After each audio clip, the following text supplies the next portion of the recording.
Shri Shri Ras Viharini Ju Ki Jai Ho. Sab Vaishnavan Ko Jai Shri Krishna.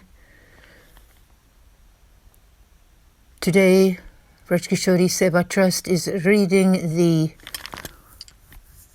Shri Hari Raji Bade 41 Shiksha Patra in Braj Bhasha and in English separately. Today is day 62, letter 24, continuing from verse 9. As the Chatak bird's faith allows it to achieve its autumn water from the Swati cloud, so for the devotee who has one-pointed faith in Sri Krishna, that dark cloud will shower bliss. Tika, the Chartika bird has full and one-pointed faith that the clouds present in the firmament during the period of the Swati lunar house will shower their nectarian drops upon them, and then only will they drink and be satisfied. Although on the earth water fills wells, lakes, rivers, and even the ocean, the Chartika will never take water from any of these sources. When the cloud sees this degree of faith, it fulfills the Chartika's heart's desire by dropping its water.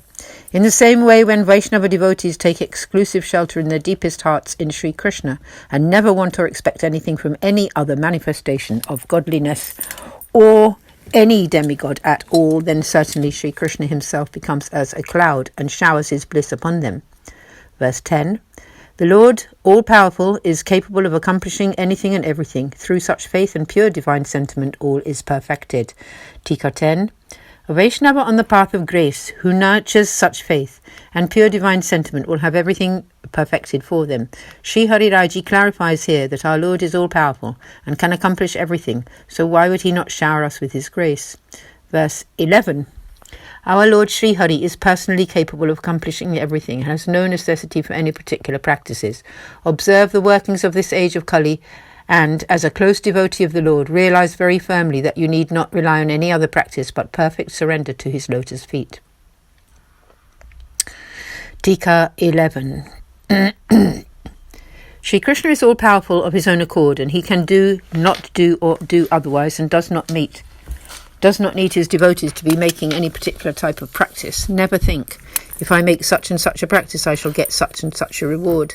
This kind of behavior is relevant to demigods and others who reward certain practices with certain worldly rewards, and never to Sri Krishna. Observe how this present age of struggle makes all such acts extremely difficult and is opposed to righteous ways. But Sri Krishna blesses his close devotees with an attitude of non-practice, not relying on any specific practice to attain him, and thus total lack of pride.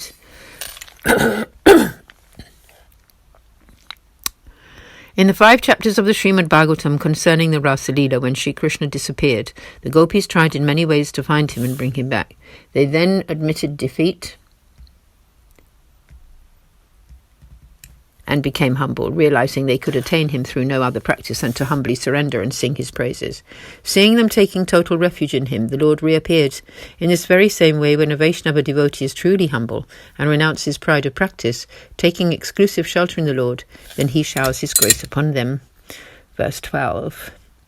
Embodied souls of a demonic nature have no faith in the Lord. This is also true of those who keep their company. Associating with them can certainly lead to infatuation and a vast array of other faults. Tika 12. A faithless person is surely of a demonic character, and keeping their company can lead you to demonic faithlessness. So stay away from them. If an embodied soul's mind becomes infatuated, then they absorb so many faults. So how can the state of total humility ever arise in them? On the contrary, they function from their faulty ego, thinking themselves to be the doer. This ignorance is almost impossible to remove. Verse 13. By listening to the accounts in the Srimad Bhagavatam of the devotees who serve Sri Krishna's lotus feet, a humility arises that destroys the pride of practice. Tika. There are the ancient accounts in the Srimad Bhagavatam of Sri Prahladji, the gopis, and the other great devotees, and also the more recent accounts of the Vaishnavas who serve Sri Vallabhacharyaji, found in the 84 Vaishnava histories. By listening to these, you can learn about how they serve the Lord and then examine your own service, thus gaining humility in your service and renouncing pride of practice. Faults will fall away from you. From this it is known that listening is a great catalyst for increasing and improving your divine service.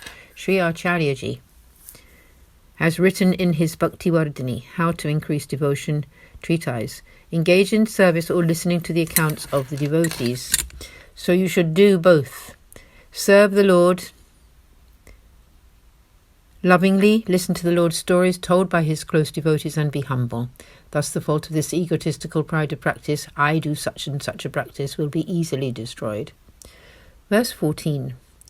A pure devotee of the Lord exclusively cherishes and cultivates within themselves the mood of divine love, and this is their perfection. Those who fall under the sway of this age lose everything to this time. Tika 14. Pure devotees of the Lord see and do everything according to their love for the Lord, and so you should emulate them to experience the divine reward. To this end, listen to their accounts of the divine pastimes is essential. Listening to their accounts of the divine pastimes is essential. It is stated in the Gopi Geet, Gopi's song, most munificent and free from birth and death are those who extensively recite on earth your nectar-like stories, which are life itself for those burning in separation from you. You have been celebrated by the wise, eradicate all sin and pride, and which are auspicious to hear and most universally soothing too. This confirms that the hearing of the Lord's pastimes destroys many impurities and increases love for the Lord. Those who do not have this love get devoured by this sinful age and times. Indeed, this age is consuming the whole world and everyone in it. Note, Sri Vallabhacharyaji's Sri Subodhini states that in this verse it is shown how the recitation of the Lord's stories possesses the same 6 qualities as the Lord himself: renunciation, knowledge, wealth, bliss, beauty, and strength.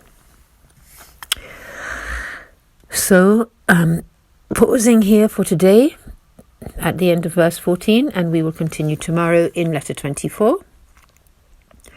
आज के आनंद की जय हो जी, श्री आचार्य जी की कृपा से ये सब होती है, और जी सब वैष्णवों को जय श्री कृष्ण, सादर सप्रेम सदैन्य सानंद जय श्री कृष्ण, और श्री श्री रास विहारिणी जी की जय, जय श्री राधे, श्री ब्रज धाम की जय हो, श्री गोसाई जी की जय, श्री गोवर्धन नाथ जी की जय, श्री गिरिराज धरन की जय।